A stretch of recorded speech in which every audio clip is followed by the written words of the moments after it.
주님이 사랑하시는 여러분, 오늘 저는 하박국 2장 1절로 4절의 말씀을 가지고 여러분과 함께 은혜를 나누고자 합니다.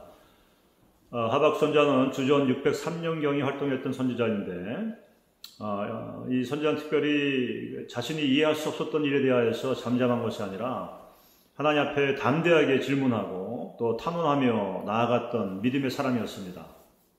하박국서는 전체 3장으로 이루어져 있는데 1장과 2장은 하박국 선지자의 질문과 그에 대한 하나님의 답변 형식으로 기록되어 있고요. 3장은 하박국의 하나님을 향한 믿음의 고백과 또 기도와 찬양으로 기록되어 있습니다. 하박국 선지자의 첫 번째 질문은 이와 같습니다. 여호와여, 내가 부르짖어도 응답지 아니하시며 듣지 아니하시니 어느 때까지입니까? 라고 고백합니다.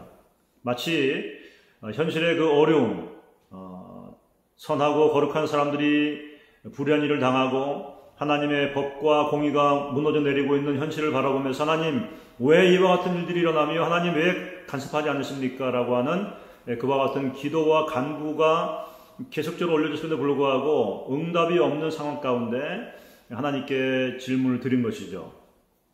이에 대해서 하나님께서 1장 5절부터 11절까지 말씀을 통해 답변하십니다.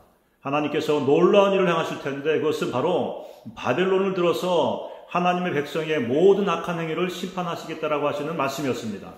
이에 대해서 하박국 선지자는 어떻게 왜 더 악한 갈대아 바벨론을 들어서 하나님의 백성을 심판하시려고 하십니까? 라고 하는 두 번째 질문을 하나님께 드리게 됩니다. 그 후에 오늘 본문의 말씀처럼 성루에 올라가서 하나님께서 자신의 이와 같은 질문에 어떻게 응답하실지 기다리겠다라고 선포하며 기다리는 것입니다. 여기에서 우리는 한 가지 중요한 신앙의 자세를 볼 수가 있습니다.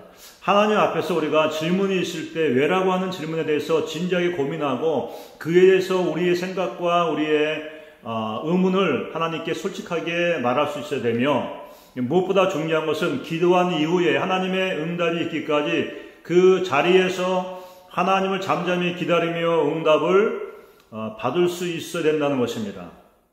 많은 경우에 하나님께 우리의 불평과 불만과 우리의 질문을 하고 난 이후에 그 자리를 떠나버릴 때가 많이 있는데 오늘 하박국 선지자는 하나님께 중요한 질문한 이후에 그 자리에 머물면서 하나님의 응답을 기다리는 것을 볼 수가 있습니다. 굉장히 중요한 믿음의 자세요, 기도의 자세인 것을 볼 수가 있습니다.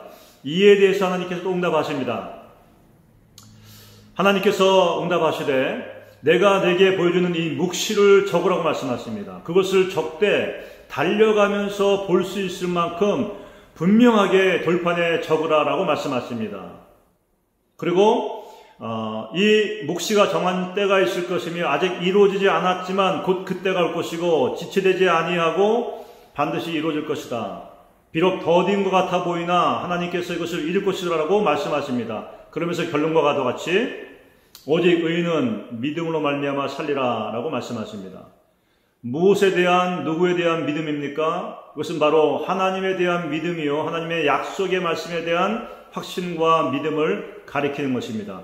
이와 같은 믿음을 가진 자만이 견디고 또 극복하며 결국 승리하게 될 것이라는 말씀을 갖고 있습니다. 하나님께서 응답하신 모든 응답에 대하여서 하박국 선지자는 감사하며 감격하며 기쁨을 고백하며 하나님께 찬양을 드리면서 3장으로 돌아가게 됩니다. 하박국 선지자는 현실의 암울한 모습, 불의와 부정과 여러 가지 공의가 무너져 된 것에 대해서 탄식하며 낙심하고 주저앉아 있지 않았습니다. 포기하지 않았습니다. 오히려 하나님 주의 일을 수년 내에 속히 이루소서, 부흥을 주시옵소서, 또 하나님의 일을 이루어달라고 기도하면서 주님께 나갔던 것을 볼 수가 있습니다. 사랑하는 여러분, 오늘 우리 현실이 이와 같지 않습니까?